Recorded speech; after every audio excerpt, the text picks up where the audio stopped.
santidad. En el nombre de Jesús te lo pedimos. Amén. Amén, amén. Pues vamos a seguir con el estudio que estamos llevando, esta serie de Primera de Pedro. Seguimos con esta carta y el día de hoy el título es Conducta de otro mundo. Sí, así se llama la conferencia de hoy, Conducta de otro mundo. Y acompáñame ahí en tu Biblia. Por cierto, llegaron unas Biblias buenísimas ahí de estudio. Apúntate ahí antes de que te las ganen, están muy muy buenas. Agárrate bien tu espada y vamos a seguirle macheteando, ¿no? Todos. Bueno, aquí en Primera de Pedro, la conferencia pasada estudiamos los versículos 9 y 10, ¿verdad? Cuando se nos recordó qué somos para Dios, ¿verdad? Y nos mostró que somos linaje escogido, nos habló también de que somos un sacerdocio real, de que somos una nación santa, que somos un pueblo escogido y adquirido por Dios y todo lo que conllevaba esto, toda la responsabilidad que tenemos, pero también el privilegio de ser lo que Dios dice que somos, porque dice que en otro tiempo no lo éramos, pero ahora sí, en otro tiempo no habíamos alcanzado misericordia, pero tú y yo por misericordia aquí estamos, ¿no? Entonces es importante esto que Pedro nos hace ver que realmente nuestra esencia y lo que somos lo vamos a encontrar solamente en Dios y no experimentando allá afuera, ¿no? En el mundo. Y aquí Pedro nos lleva a este pasaje, el que vamos a estar estudiando desde este pasaje. Fíjate, es bien interesante, es desde el versículo 11 hasta el 25. Hoy no lo vamos a estudiar todo, hoy nada más vamos a estudiar el 11 y el 12. Pero en este pasaje Pedro nos deja ver desde 3 puntos de vista nuestras obligaciones como cristianos en este mundo. Sí, tenemos obligaciones en este mundo como cristianos. Y hay 3 puntos de vista que Pedro nos va a dejar ver. Número 1, nos va a enseñar a verlo desde un punto de vista de peregrinos. Es el punto que vamos a estudiar hoy. Después nos va a dejar ver nuestras obligaciones en este mundo desde un punto de vista ciudadano. Y por último nos va a dejar ver nuestra obligación desde un punto de vista de siervo. Son los 3 puntos de vista que vamos a ver aquí: de peregrino, de ciudadano y de siervo. Y al final del pasaje vamos a ver, si Dios nos permite, cómo es que Jesús nos pone el ejemplo. Porque mira, Dios no nos dejó escrito nada que Él no haya hecho. Cristo, antes de comenzar su ministerio, ¿cuántos años vivió antes de comenzar su ministerio? 33. 33 años en donde de bebé no hizo los berrinchazos que tú y yo nos aventamos, en donde cuando iba a la escuela sí hacía las tareas, no como tú y yo, en donde en la secundaria no se iba de pinta, aquí no pasa, eso pasa allá por otros lados, en donde en la prepa se mantuvo bien, en donde cuando mamá le decía vete por la coca, no lo mandaban por coca, no, pero cuando le decían vete a la tienda, él sí iba con amor, sí mamá, yo voy. En donde cuando sus papás eran injustos, él no los juzgaba, sino los amaba y obedecía. Y en donde llevó toda una vida de joven absteniéndose de todas las tentaciones sexuales y materiales, y en donde llevó una vida ya de adulto para poder pagar por tu vida y la mía, para poder pagar por todo aquello que tú y yo no pudimos hacer. Entonces se aventó 30 años, porque a los 30 empezó y luego tuvo 3 años y medio de ministerio. Entonces hubo 30 años de vida que lo respaldaron, 30 años de un ejemplo intachable. Y entonces viene y nos dice qué es lo que tenemos que hacer, ¿sí? Y por eso es que Él es nuestro máximo ejemplo. Y en esta parte hay algo muy importante en la Biblia cuando la estudiamos, hermanos y amigos que nos visitan. Acuérdate que no podemos sacar el contexto. Es importante, pero tampoco podemos olvidarnos de la gramática. Aunque no seamos tan buenos en gramática, es necesario investigarle un poquito a la gramática, porque en la gramática bíblica, antes de que Dios venga y te diga, mira, tú vas a hacer esto y quiero que hagas esto y quiero que resuelvas esto, antes de que te dé Dios un imperativo, te da un indicativo. ¿Qué quiere decir esto? Que primero Dios te dice, yo morí en la cruz, tú eres criatura nueva, tú me perteneces, tú tienes todo lo necesario para la vida y la piedad. Entonces, sé santo porque yo soy santo. Dios te muestra primero lo que eres para entonces sí pedirte. ¿Sí? Esto es muy importante. Y si lo ves ahí rápido, mira, así regrésate sobre la carta de Pedro. Ahí en el versículo 3 del capítulo 1 empieza hablándonos de una esperanza viva y nos muestra que hemos renacido. ¿Sí? Ahí lo dice claramente, son renacidos, ¿para qué? Para soportar la tentación.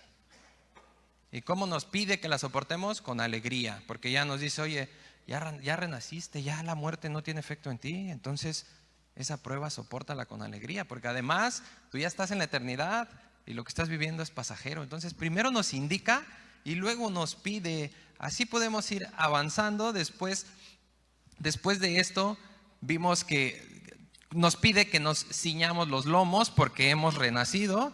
Después nos dice que fuimos rescatados nuevamente, nos recuerda nuestra condición y nos dice que no con cualquier rescate, sino con sangre. Entonces, ¿qué nos dice? Que obedezcamos a la verdad, que nos mantengamos en el amor fraternal, que deseemos como niños la palabra de Dios, que nos acerquemos a Él. ¿Por qué? Pues porque Él es piedra viva y nosotros somos piedras vivas, porque ustedes son mi pueblo, un indicativo más. Y ya que nos mostró lo que somos, ahora viene un imperativo. Nos deja una instrucción aquí en el 11. Y vamos a leer el versículo 11. Fíjate, dice así la palabra de Dios. Amados, yo les ruego como extranjeros y peregrinos que se abstengan de los deseos carnales que batallan contra el alma, manteniendo buena su manera de vivir entre los gentiles, para que en lo que murmuran de ustedes como malhechores, glorifiquen a Dios en el día de la visitación al considerar sus buenas obras. Aquí está lo que Dios nos está pidiendo como peregrinos. Este es el punto de vista de peregrinos. Y fíjate que de entrada nos dice amados. Entonces esto nos da una seguridad de que lo que Dios nos escribe es por amor, ¿verdad? O sea, aquí no nos dice, oye, tú sinvergüenza, no. Aquí nos dice amados. Amados, lo que te voy a decir es porque te amo, eres amado mío. ¿Y qué nos dice? Les ruego. Esta palabra, ruego, es muy interesante porque por lo general aquí en la tierra nosotros un ruego, ¿hacia qué lo asociamos? Pues hacia venir y pedirle así, humillándote un favor a alguien, ¿no? Como gracia, pidiéndole gracia a él, que tú no lo mereces, pero vienes y te humillas y mira, por favor. Aquí dice Pedro, yo les ruego. Pedro no nos está hablando de esta forma. Dios no nos va a rogar a nosotros como nosotros creemos que es el ruego. Esta palabra ruego en griego es parakaleo, con K, parakaleo, y significa llamar a una persona, amonestar y exhortar. Y significa todo esto, el llamamiento, la amonestación y la exhortación, de una forma muy intensa. O sea, aquí Pedro, hermanos, no nos está hablando bonito y mira, mi hermanito, por favor, mira, yo sé que no lo merezco. No, aquí Pedro no nos está hablando así. Aquí Pedro nos llama a despertar, hermanos. Aquí Pedro nos está llamando a despertar en algo sumamente peligroso.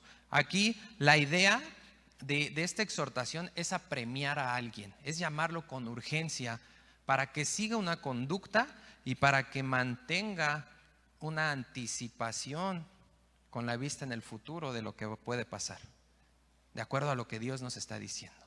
O sea, tú tienes que despertar y ponerte las pilas porque lo que viene se va a poner más feo. Y aquí Dios nos está dando la salida. Dios nunca deja que nada te sorprenda. Siempre, antes de que venga algo a tu vida, Dios ya te habló. Y Dios ya te dijo, deja el teléfono, no vayas a ese lugar, corta ese contacto, deja ese dinero. Y te da versículos y te da palabras y Dios siempre nos avisa. Entonces, no hay ningún momento, hermanos, que nosotros podamos decir, es que no me dijiste, Dios. O sea, si me hubieras dicho, lo hubiera hecho. No, Dios siempre te dice, el problema es que tú no lo quieres oír. Cerramos nuestro corazón y no, es que es dinero y lo necesito, Señor. es que, híjole, es que me gusta mucho el chavo. Y entonces pongo primero mi deseo, el deseo de mi corazón, hago un lado a Dios, hago un lado su advertencia, dejo de ver el futuro, dejo de enfocarme a lo que Dios me está advirtiendo para vivir lo que yo quiero vivir en ese momento. ¿Sí? Este paracaleo, hay un gran contraste porque muchas veces lo ocupan haciendo referencia a un consuelo.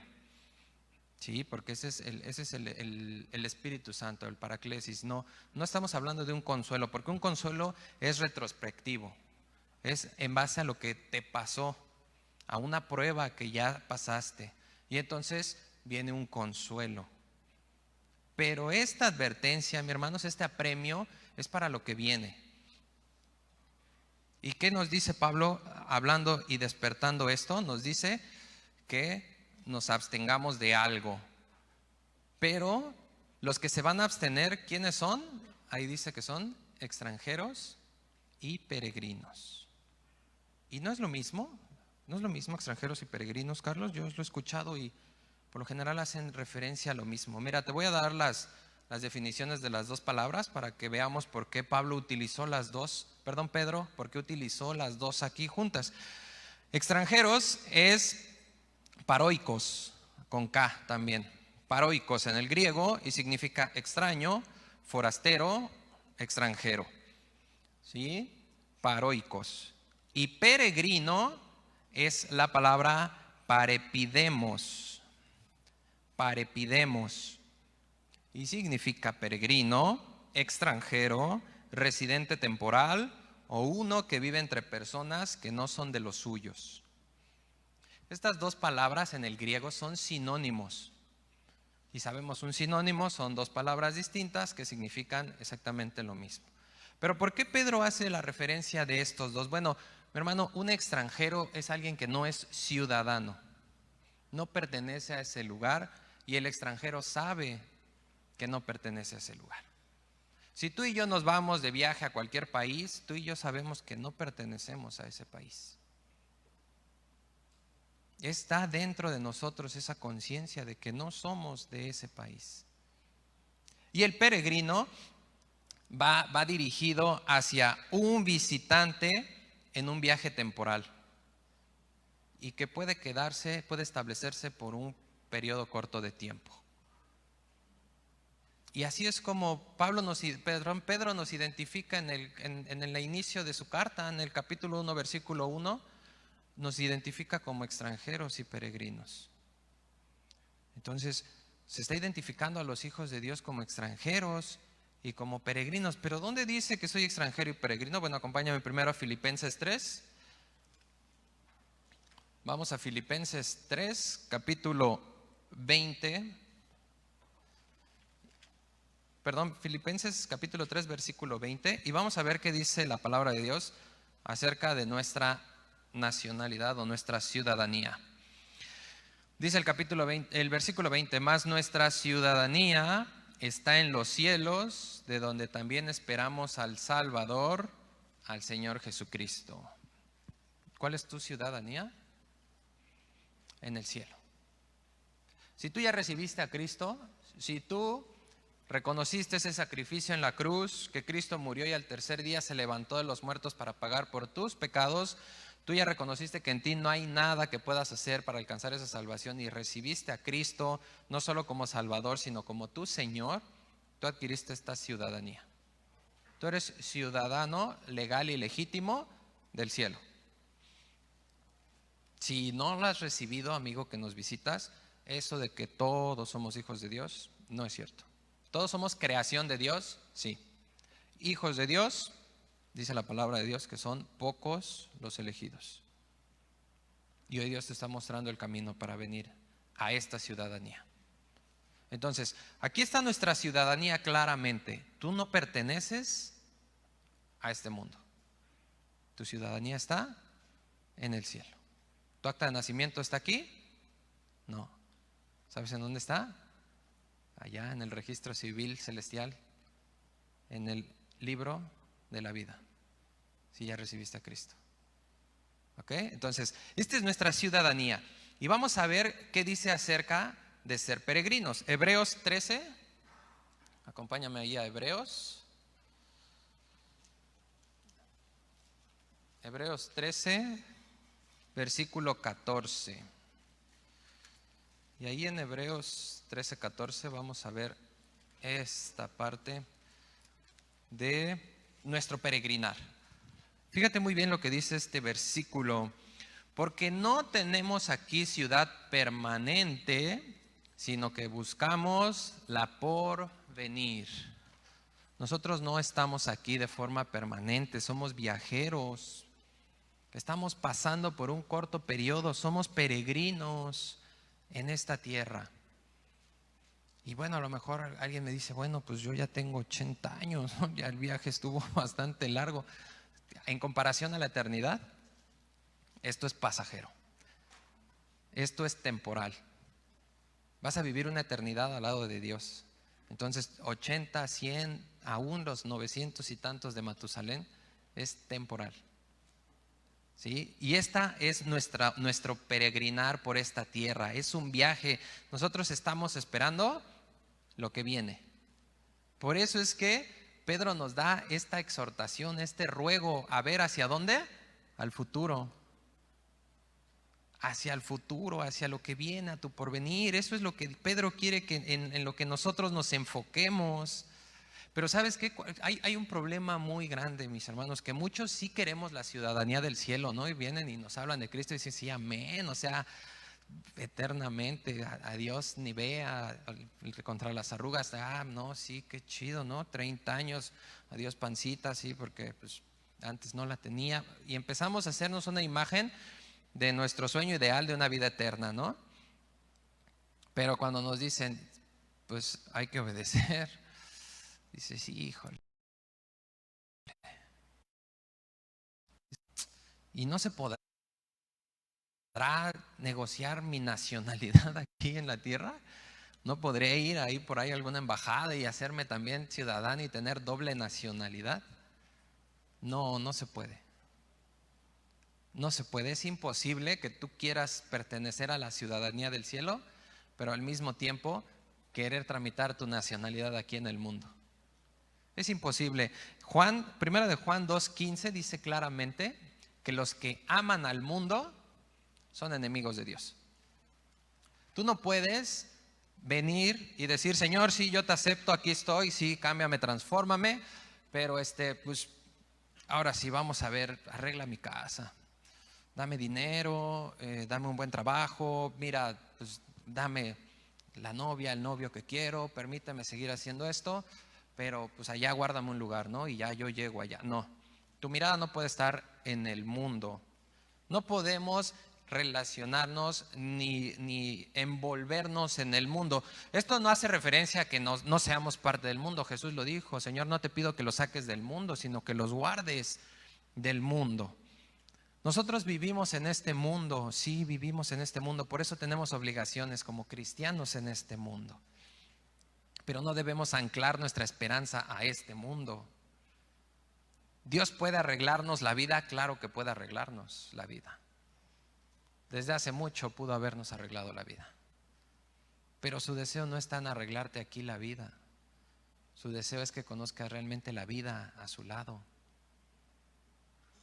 Pero lo veíamos la conferencia pasada, nos hacemos una predisposición de acuerdo a nuestra preconcepción que tenemos de las cosas. Entonces, no, pues sí, si Dios es bueno, si todo lo puede, pues que me arregle, ¿no? Que me arregle lo que yo quiero. No, es que no es lo que tú quieres, porque entonces nos volvemos como Caín y cada quien viene y adora como quiere. ¿Y Caín qué vino a hacer? No, Señor, sí, es sacrificio animal, no, pero hoy yo quiero traerte fruta. ¿Por qué animal? O sea, si mi fruta también está bien bonita, ¿no? ¿Por qué he de obedecer, no? ¿Por qué he de dejar de hacer lo que quiero si aquí vengo y pues doy dinero, ¿no? ¿Por qué dejar de ir a las fiestas si todos los domingos aquí estoy temprano y hasta sirvo? Eso no le agrada a Dios. No es agradable a Dios que yo venga a dar esto pensando en la tierra y no en el cielo. Queriendo mantener ese deseo. pecaminoso, ese deseo carnal que hay en mí. Yo no puedo mantener ese deseo carnal. Hay algo ahí en Hebreos, regrésate tantito a Hebreos 11. Y hay algo aquí que es sumamente impactante, hablando de los santos de la antigüedad. En Hebreos 11, versículo 13, dice lo siguiente: conforme a la fe murieron todos estos, hablando de toda la galería de los hombres de la fe que hay aquí en el 11, ¿sí? Dice, murieron todos estos sin haber recibido lo prometido, sino que mirándolo de lejos y creyéndolo y saludándolo y confesando que eran extranjeros y peregrinos sobre la tierra. O sea, mira, Moisés, ¿se acuerdan cómo dijo el Señor? Ve, entrega tus cosas, ahí pásale todo al Josué, el que se encargue, y tú súbete porque tú no entras a la tierra. 40 años aguantando a todos esos cabezones que lo querían linchar a cada rato, y que al final de 40 años, bueno, no nada más 40, todo lo que pasó, dejó. Aquí mismo en Hebreos nos dice que por la fe dejó de ser llamado hijo de Faraón, hizo a un lado el ser Faraón y la riqueza de un Faraón, hizo a un lado el mundo, se vino a pastorear, después siguió a Dios, lo ve en la zarza, lo obedece, se mantiene fiel, no se volvió a comprar ni un solo guarache. Dios hizo que le aguantaran quién sabe cuántos años esos guaraches. Y entonces, después de todo lo que padece Moisés, Dios le dice, vámonos, tú no vas a ver nada de esto. Si Dios te llamara ahorita y te dijera, tú no vas a ver nada, ¿cuál sería nuestra reacción? ¿Podríamos hacer esto que dice aquí? Verlo de lejos, creerlo, saludarlo y además confesar que sí está bien porque tú no eras parte de aquí. Por eso es importante ver las cosas de la forma más bíblica. Porque Dios te promete prosperidad, sí, pero la prosperidad, acuérdate que no es material. La prosperidad es la sabiduría que Dios te va a dar para tomar buenas decisiones y para que lo que tienes prospere y te alcance absolutamente para todo lo necesario, no te falte nada. Esa es la prosperidad, pero nosotros nuevamente en nuestra propia autoconcepción de la prosperidad, pues queremos más. Queremos un yate para los domingos, desde allá conectarnos en Facebook y ver la prédica, ¿no? Allá, sí, allá yo me congrego, no, espérame. Esa no es la prosperidad que Dios te promete. Dios te promete prosperidad en tu vida, en tus acciones, en tus decisiones. Entonces, esto es lo que nosotros tenemos que hacer desde allá, desde lejos, saludar esa vida eterna. Saludar esa morada que Cristo mismo fue a preparar para que estemos ahí con Él. Y gozarnos y estar contentos y confesar que somos extranjeros y peregrinos en esta tierra, que no pertenecemos a este lugar. Confesarlo, es necesario que lo confesemos, esta parte que es con la cual se nos identifica como cristianos. Es una identificación, es una credencial que debemos presentar, extranjeros y peregrinos sobre esta tierra, ¿sí? Entonces, como somos esto y como ya vimos que no podemos negociar una doble nacionalidad, pues entonces, ¿qué tenemos que hacer? Vivir como tal. Y para poder vivir como tal, Pedro nos llama a abstenernos, ¿verdad? Ahí dice Pedro, como extranjeros y peregrinos, que se abstengan. ¿De qué nos debemos abstener? De los deseos carnales. Esto es muy importante porque mira, el deseo por sí mismo no está mal. No está mal. Cuando hace calor, pues no deseas un vaso de agua. ¿Y está mal tu deseo? Pues no, porque además es necesario, ¿no?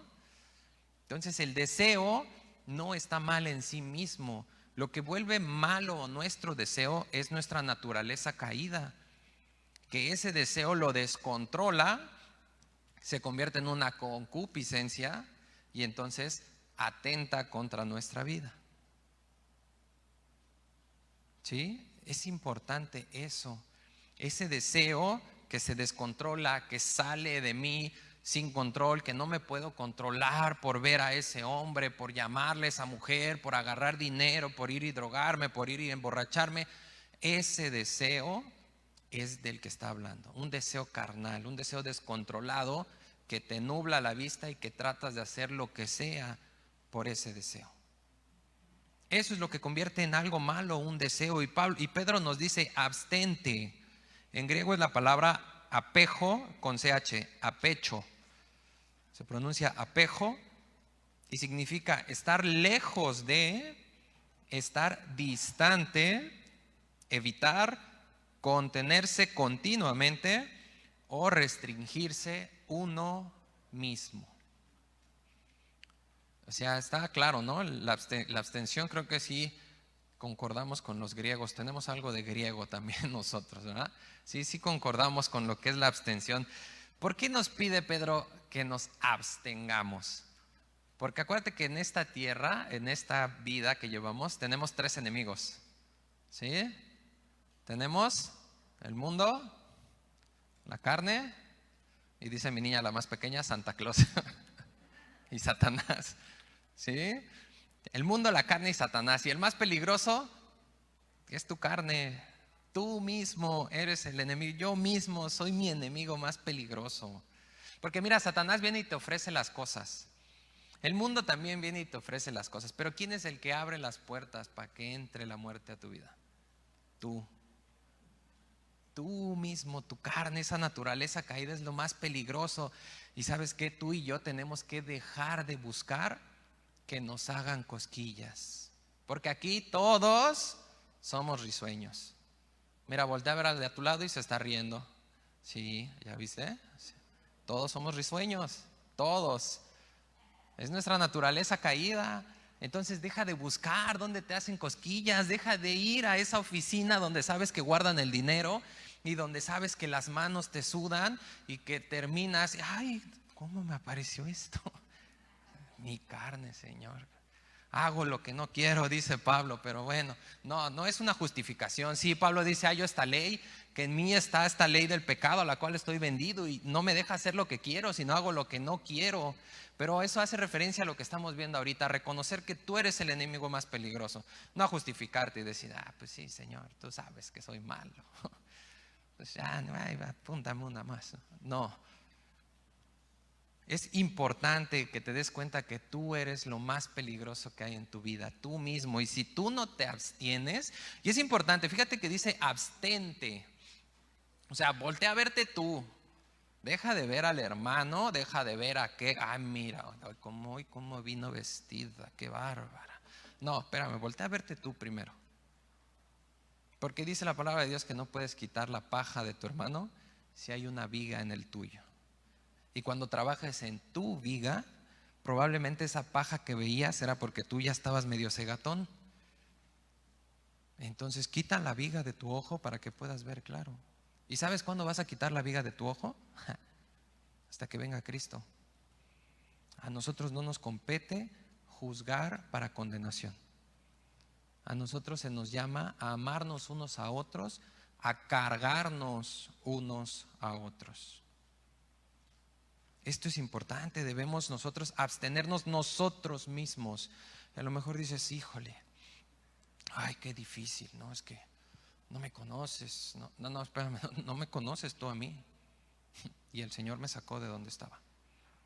Y así hay muchísimos testimonios, hermanos y amigos que nos visitan, de que el poder no está en nosotros. Tú puedes ir al AA y allá te van a decir que sí, lo vas a dejar y sí, y ahí te van a encerrar. No puedes salir del AA una vez que estás ahí. Porque ellos te dicen, si no estás aquí, no la vas a hacer. Y además te empiezas a llenar, como ya lo sabemos, te agarras el cigarro, te agarras las groserías y te empiezas a inventar un montón de cosas. No hay poder en ti que te pueda hacer dejar el pecado. Pero en Cristo, Él te da el poder para luchar contra ese pecado, para poner quieto a ese enemigo más peligroso, para que te puedas abstener de esos deseos pecaminosos. Solo Él te va a dar ese poder, solamente Él. ¿Y cuándo empieza ese poder? Cuando Cristo viene a mí. No, cuando me hace nueva criatura. Acuérdate, si ya naciste de nuevo, eres nueva criatura. Si no has recibido a Cristo, hay una naturaleza caída en ti. Se llama pecado. Y desde bebés lo manifestamos. Por eso es que desde niños se nos enseña a portarnos bien. Por eso es que no puedes dejar al amante. Por eso es que no puedes dejar de estarte emborrachando. Porque hay una naturaleza caída en ti. Por más que sufre tu esposo y por más que le dices perdóname, ya no te voy a golpear, no puedes dejarlo porque en ti no está el poder para dejarlo. Solo Cristo te va a dar el poder para cambiar esa naturaleza que hay en ti, tener una nueva naturaleza divina en donde vas a tener un corazón que es totalmente diferente al que ya tenías, que te va a llevar a obedecer, ahora sí poder agarrarte de ese poder y manifestarlo hacia los demás. Solamente así nos vamos a poder abstener, no hay otra forma de abstención, no existe otra forma. Por eso es que en Timoteo, 2 de Timoteo 1:7 nos dice la palabra de Dios que no se nos dio un espíritu de cobardía, sino un espíritu de poder, de amor y de ¿qué más? Y el dominio propio. ¿Por qué no lo aplicamos? Porque nada más se escucha bien bonito, ¿no? Decir, sí, tengo poder, amor y dominio propio, amén. Y me lo imprimo en la playera y ya salí con poder, amor y dominio propio. No. Tienes que ejercerlo, tienes que creerlo y desarrollarlo. Para que entonces sí pongas quieta tu carne. Dios nos ha dado todo lo que necesitamos para la vida y para la piedad, absolutamente todo. Filipenses 4:13 es de los versículos más sonados. ¿Todo qué? Lo puedo en Cristo que me fortalece. ¿Pero realmente lo creemos? ¿De verdad creo que todo lo puedo en Cristo que me fortalece? Porque cuando viene la dificultad, por lo general, pues muchos no mostramos que todo lo puedo en Cristo que nos fortalece. Empezamos nosotros a luchar en nuestras fuerzas. Aun cuando se nos redarguye de pecado, ¿qué crees? Decimos, no, sí, ya voy a cambiar, ¿no? Y te pones la del adalesio y ahí estás por toda la casa, hoy voy a cambiar. Tú no vas a cambiar. Es Dios el que te va a cambiar. Entonces tú tienes que reconocer ante Dios, Dios, yo no puedo cambiar. Ayúdame a cambiar. Y así nos vamos a frenar de todo esto. ¿Y cuáles son estos deseos carnales? ¿En dónde puedo encontrar estos deseos carnales? Bueno, acompáñame a Gálatas 5:19.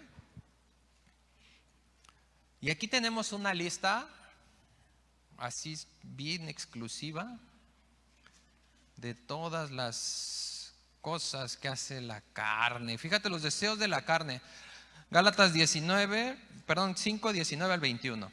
Dice la palabra de Dios: y manifiestas son las obras de la carne, que son adulterio, fornicación, inmundicia, lascivia, idolatría, hechicerías, enemistades, pleitos, celos, iras, contiendas, disensiones, herejías, envidias, homicidios, borracheras, orgías y cosas semejantes a estas, acerca de las cuales les amonesto, como ya les he dicho antes, que los que practican tales cosas no heredarán el reino de Dios. Si tú practicas algo de esto, tú no tienes ciudadanía en el cielo.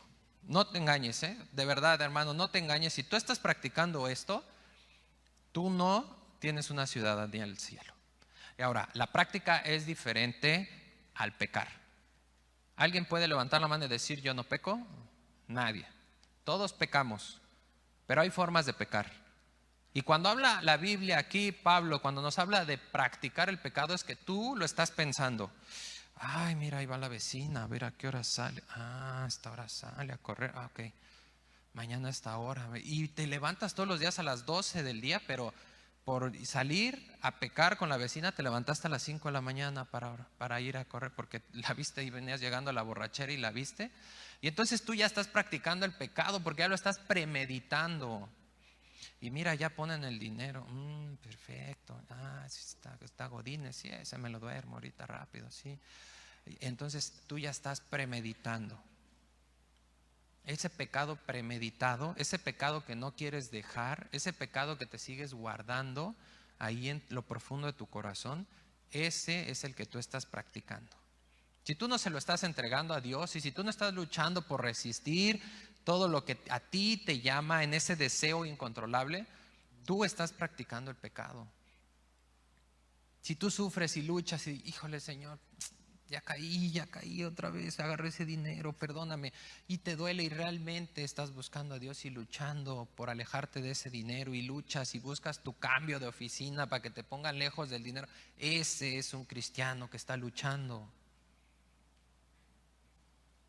Pero si tú nada más estás, perdón, Señor, sí, bueno, ya no lo voy a hacer, sí, gracias, ya, no voy a voltear para allá, no, vas a voltear, acuérdate que eres risueño y ahí te hacen cosquillas, vas a voltear, no hay forma de no voltear. Entonces, todo esto, si te fijas todo esto, esta lista tan grande que vimos, si te regresas ahí a tu pasaje, a nuestro versículo base, dice, los deseos de la carne, ¿qué hacen? Batallan. Aquí los deseos de la carne se unen con esta expresión fuertísima que dice que batallan. Y esto nos da una imagen, Pedro nos lleva una imagen, hermanos y amigos que nos visitan, de esos deseos, toda esa lista que acabamos de leer, como un ejército. Es un ejército terrible que todo el tiempo está buscando la forma, por todos los medios, de destruir tu propósito, de inutilizarte y además de conquistar tu alma. Porque ahí lo dice, ¿batallan contra quién? Contra el alma. Te van a inutilizar, van a conquistar tu alma y el propósito que Dios tiene para tu vida se va a truncar. Esto es lo que hacen los deseos carnales. Por eso es que Pedro nos llama con urgencia, abstente. No te deja nada bueno lo que estás haciendo, abstente porque vas a quedar preso de eso. Mira, la Biblia dice claramente que en la sangre de Cristo hay perdón de todo pecado. Solamente hay uno que no se perdona, la blasfemia contra el Espíritu Santo, pero si tú eres cristiano, tú ya no la puedes cometer, porque la blasfemia contra el Espíritu Santo es rechazar el mensaje del Evangelio. Eso es blasfemar contra el Espíritu Santo. Pero tú ya recibiste a Cristo, tú ya aceptaste esa salvación, tú ya no puedes cometer eso. Y todo pecado que cometamos, podemos encontrar el perdón en la sangre de Cristo. Pero no hay ni un solo versículo en la Biblia, hermanos y amigos que nos visiten, que te asegure que Dios siempre te va a sacar de tu pecado. No hay ni uno solo. Y por ejemplo hay muchos, Ahí está Sansón. ¿Qué hizo Sansón? Se acomodó bien bonito con Dalila, ¿verdad? ¿Por qué? Porque era su deseo carnal. Y porque él no lo quiso abstener.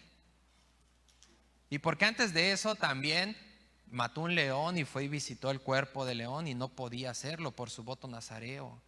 Y antes de eso visitaba las viñas de uva de la región, en donde eran conocidas porque eran fabricantes del mejor vino, uno de los mejores vinos de la región. Y Sansón no podía ni tomar, ni tener contacto con algún muerto, ni buscar matrimonio por otro lado. Y lo hizo todo. Y al final, ¿qué pasó? Casquete corto, ¿verdad? Listo para... Y terminó preso de su pecado. Ciego. ¿Cómo terminó Sansón? Dice la palabra de Dios que terminó ciego y encadenado. ¿Y no nos sacó de esa condición Dios? ¿Y por qué queremos regresar a esa condición? ¿Por qué no abstenemos esos deseos carnales? Que eso es lo que hacen. Ahí está ejemplificado cómo batallaron contra su alma y su alma quedó presa.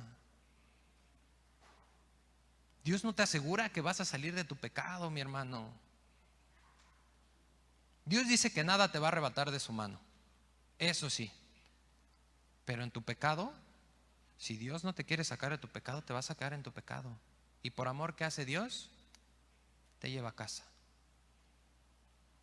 Te lleva a casa. Entonces, si tú no te estás absteniendo, estás poniendo en juego tu vida. Es real, es importante. Por eso Pablo nos llama a despertar en esto y a que nos activemos. Y la única forma y la clave para la abstención está en 2 puntos. Número 1, andar en el Espíritu. Solamente andando en el Espíritu vas a poder dejar de satisfacer a la carne. Está en Gálatas 5:16. Y la otra cosa que tenemos que hacer es la disciplina espiritual. En 1 Corintios 9, Pablo dice que él no corría como a la aventura, ¿verdad? Que él no golpeaba el aire. ¿Él qué hacía? Dice ahí en el versículo 27, me golpeo a mí mismo y me pongo en servicio. Disciplino mi carne, no le dejo a mis pensamientos que anden divagando y volando.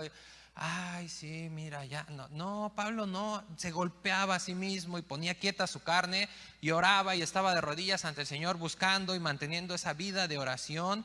Que una vida de oración, mi hermano, no es que te apartes 3 lapsos de tiempo en el día. No, eso es una religión. Eso está cambiando, se está volviendo más una religión. Es tu rito. O sea, en la mañana a las 9 y en la tarde a las 2 y a las 7, porque a las 8 empieza la Rosa de Guadalupe. Y vámonos. No, esa es una religión, mi hermano. Una vida de oración lo tenemos en Nehemías. Ahí en el libro de Nehemías, léete el capítulo 1 y el 2, el inicio del 2, y vas a ver cómo Nehemías todo el tiempo estaba orando y se registra la oración más larga, que tiene aproximadamente una duración de entre 5 y 6 meses, orando Nehemías. Y cuando viene con el rey Artajerjes y Artajerjes le dice, Nehemías, ¿qué quieres para ayudar a tu pueblo? La Biblia dice, Nehemías oró y dio la respuesta. O sea, imagínate que Andrés Manuel viene y ¿qué quiere? ¿No? ¿Qué quiere? Y tú le dices a Andrés Manuel, señor presidente, ¿me da chance de ir a orar y mañana vengo? Una vida de oración es que estás continuamente con Dios. Y en ese momento Nehemías nada más dijo, Señor, ¿qué digo? Y le dio la respuesta a Dios. No necesitó venir y, Padre, Señor, qué bueno eres. Gracias, gracias por la vida que hoy me diste. Fíjate que hoy estoy aquí con el rey. No, Padre, ¿qué digo? Y el Padre le dijo. Pero necesitamos disciplinarnos y andar en el Espíritu para lograr abstenernos, para lograr luchar contra ese ejército. Es un ejército de nuestros deseos. Es grande, es grande. Si tú ves esa lista y empiezas a encerrar los que te corresponden, mejor no lo hacemos. Mejor así lo dejamos. Entonces, esto es importante, hermanos. Tenemos que ser conscientes de esto. ¿Por qué? Porque en Mateo 6:20, ¿qué es lo que dice Mateo 6:20? Que por sus frutos, ¿qué? Los conocerás. Y leímos ahí al principio de la lista de pecados en Gálatas, dice que manifiestas son las obras de la carne. Sí, mi hermano, los deseos carnales se van a manifestar, así como también los frutos del Espíritu. Pero, mira, si vamos rápido a Lucas, al Evangelio de Lucas, capítulo 6, acompáñame a Lucas 6.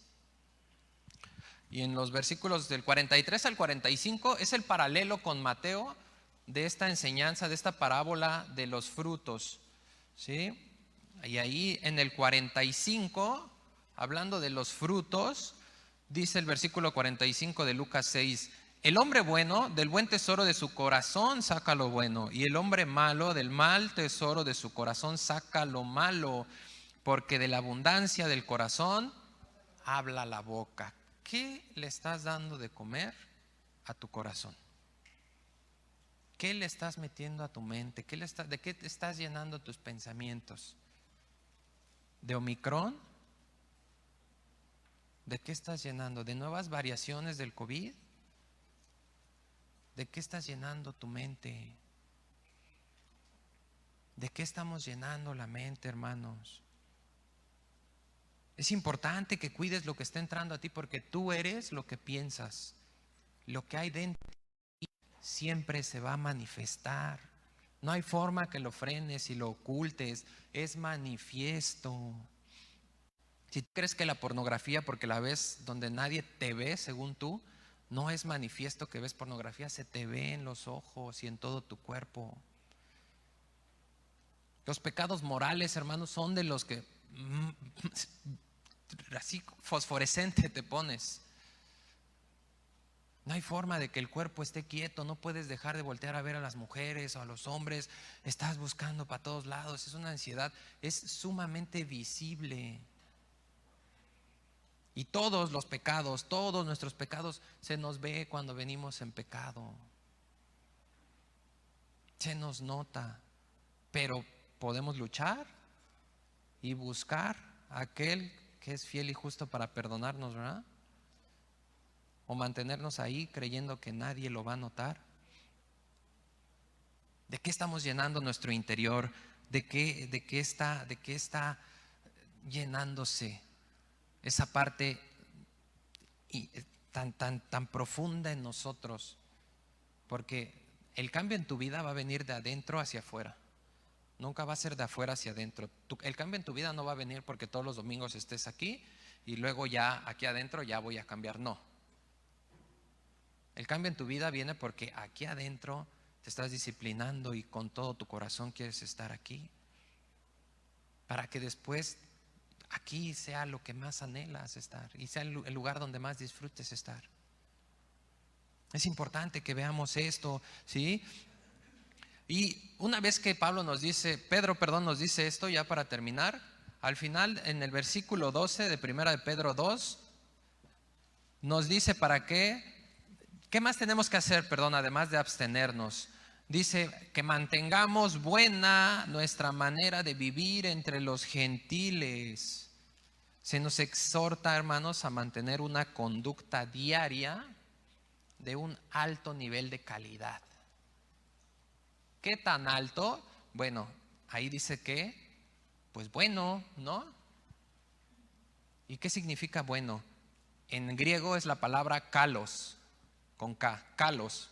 Y significa bueno, bello, adecuado, agradable a los ojos, hermoso. De ahí se deriva el nombre Carlos. No, no es cierto. No, Carlos, no, Carlos, ¿sí? Y entonces, ¿cómo tiene que ser el resultado de tu conducta? Dice que tiene que ser bueno, bello, adecuado, hermoso y agradable a los ojos. Y en Mateo 5:16 dice que debemos, hablando de que somos luces, que debemos alumbrar al mundo para que el mundo vea nuestras obras y crean en Dios. Dice, hermanos, tu conducta buena es algo que se ve. Es algo que el mundo tiene que ver. Es una conducta de otro mundo. Es una conducta donde no ven que tú vas a la fiesta, no te ven chupando ahí en la calle las chelas con los amigos, no te ven que andas buscando de aquí para allá a ver con quién ligas y dicen, chale, ¿y ese qué onda? De inmediato te notan. Y sabes que de todas las personas que hay en el mundo, tú y yo somos los más observados. Si tú eres cristiano, si tú te dices cristiano, tú y yo somos los más observados. Entonces, tú tienes que ser luz. ¿Estás siendo luz? Lo que haces todos los días en tu caminar diario es bueno, es bello, es adecuado, es hermoso y es agradable a los ojos. ¿Sí hacemos esto, hermanos? Si nuestra conducta apunta a este tipo de bondad y conducta externa hermosa y ejemplar, ¿qué estamos haciendo con nuestra conducta? ¿Qué estamos haciendo? Pedro nos exhorta a esto. ¿Por qué? Porque dice que en el día de la visitación van a glorificar a Dios aunque murmuren de nosotros como malhechores. En la antigüedad del cristiano se les decía caníbales, malinterpretando la cena del Señor cuando Jesús dijo que no lo teníamos que comer a Él, ¿sí? Nos llamaban ateos porque no adoraban, los cristianos no adoraban al César, que era un dios, y entonces eran ateos. Los llamaban perturbadores del orden y les decían un montón de cosas como malhechores. Pero su testimonio cambió eso. ¿Se acuerdan de Esteban? El primer mártir de la historia. ¿Quién concibió que apedrearan a Esteban? Saulo de Tarso. ¿Y cómo terminó Saulo? Como uno de los más grandes del Nuevo Testamento. ¿Tú crees que el testimonio de Esteban, al ser apedreado y él bendecirlos y pedirle a Dios que no les tomara en cuenta ese pecado, no afectó profundamente a Saulo para que se convirtiera? Mi hermano, estás orando porque tu familiar se convierta, porque tu conocido, porque tu prima, por quien sea que estés orando que se convierta. Tu testimonio, tu conducta es lo que va a hacer eficaz el evangelio. para que cuando venga la visitación de Dios, que no habla propiamente de su segunda venida, la visitación de Dios en Hechos 15:14 dice claramente que es cuando Dios viene para salvación. Y cuando Dios venga y se presenta a esas personas por las cuales tú estás orando, que ellas puedan recordar tu conducta, que tú te abstenías de esos deseos carnales, que tu conducta era de extranjero y peregrino, y entonces puedan glorificar a Dios y decir: Señor, sí es cierto, porque yo ya lo vi en esa persona, en mi vecino que me decía que es cristiano y que ponía alabanzas y que me caía gordo. Y eres tú en él, porque no es él antes aquí estaba conmigo chupando y drogándose.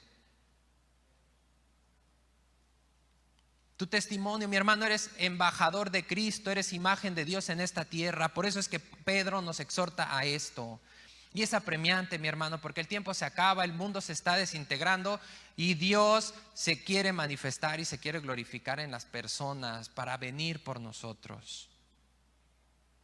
Nuestro testimonio, mis hermanos, nuestro testimonio es lo que va a cambiar también a las personas. Es lo que le va a dar ese poder eficaz al evangelio. Cuando tu conducta, que no es de este mundo, respalde lo que salga de tu boca. Entonces es tiempo en el que Dios nos llama a que tomemos una decisión. Si tú no conoces a Cristo, hoy Dios te llama a que vengas a esta ciudadanía. Y si tú ya lo conoces, mi hermano, Dios te llama a que corrijas y mantengas una buena conducta todos los días de tu vida. Vamos a orar. Dios bendito, muchas gracias, Señor. Gracias te damos por mostrarnos, Señor, lo importante de nuestra conducta y testimonio. Te pedimos perdón, Padre. Te suplicamos que nos perdones si no nos hemos conducido como extranjeros y como peregrinos, Padre. Perdónanos si hemos seguido viviendo o tratando de vivir una vida a la cual ya hemos muerto, porque hemos sido sepultados juntamente contigo, Jesús, para muerte, a fin de que como tú resucitaste de los muertos por la gloria del Padre, así también nosotros andemos en esta vida nueva. Y queremos andar en esa vida nueva que dé testimonio real de que tenemos esta vida nueva, papá, porque si fuimos plantados juntamente contigo en semejanza de tu muerte, así también lo seremos en la semejanza de tu resurrección, Padre. Y queremos estar ante ti de forma digna, que tú nos encuentres haciendo tu voluntad, que tú nos encuentres brillando por nuestra conducta, que en la luz que tú nos has dado, que pueda ser visible, que ilumine la ceguera del mundo, que puedan ver nuestros vecinos, nuestros familiares, todas aquellas personas que no te conocen, que puedan ver su pecado y que puedan ver que eres tú quien puede transformar esa vida, que eres tú quien puede transformar esa conducta y traerlos a esta nueva vida. Señor, ayúdanos a estar atentos a tu visitación, a conocerla y que no venga destrucción a nosotros por no ser conscientes del tiempo de nuestra visitación. Señor, yo no te conocía, yo no sabía que mi conducta era totalmente desaprobada por ti, yo no sabía que mis deseos eran descontrolados y me llevaban por este camino de perdición, pero hoy quiero abstenerme de esos deseos y quiero recibirte en mi corazón como mi Señor y mi Salvador. Te suplico que perdones mi vida, que me escribas en ese libro de la vida para tener ciudadanía en el cielo. Yo creo que moriste en esa cruz por mí, que fuiste sepultado y al tercer día por el poder del Padre fuiste levantado de entre los muertos, y que hoy tú me puedes dar esa nueva vida y ese poder para luchar contra todos estos deseos. Yo te recibo como mi Salvador, como mi Señor, para poder luchar contra el mundo y amar tu señorío y tu salvación. En el nombre de Jesús, amén. Amén.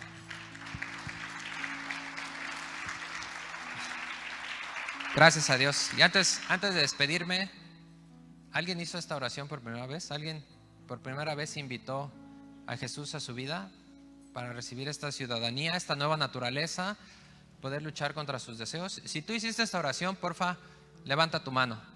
Levanta tu mano. Queremos conocerte, queremos darte la bienvenida a esta tu familia, con todos los ciudadanos de tu nueva nación. ¿Alguien hizo esta oración por primera vez? ¿Alguien hoy decidió recibir esta nacionalidad y este poder para poder abstenerse de esa vida pecaminosa?